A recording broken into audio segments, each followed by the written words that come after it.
Welcome back to this week's segment of Law Talk, sponsored by the Law Office of Welch, Donlin, and Zarples. Today I'm joined by attorney Megan Collins. Thank you for coming in today, Megan. Thanks for having me. Yeah, of course. So I know that New York passed the Child Victim Act like a couple weeks ago.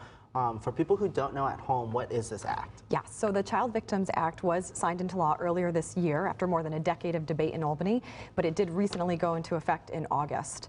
And this act really has as its purpose, to change the rules in favor of adults who were the victims of sexual abuse as children, to give them a better opportunity to try and hold the perpetrators as well as associated institutions that may have facilitated abuse in some way liable for the really horrific injuries that they suffered.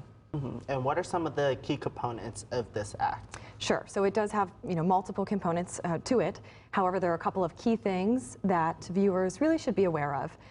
First, it does increase permanently the statute of limitations moving forward for new victims of childhood sexual abuse, so that individuals now can assert civil claims and file civil lawsuits until the age of 55 and seek criminal charges until the age of 28.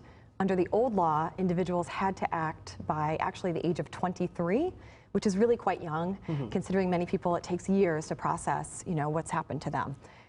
Secondly, the act opened a 12-month window for prior victims of childhood sexual abuse.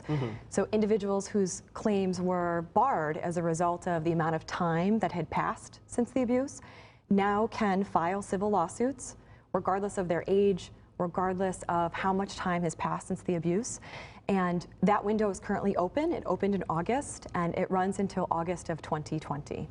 All right, well, thank you so much for coming in, Megan. Unfortunately, that's all the time we have today. And if you have an idea for next week's segment of Law Talk, you can submit your ideas to lawtalk@wetmtv.com.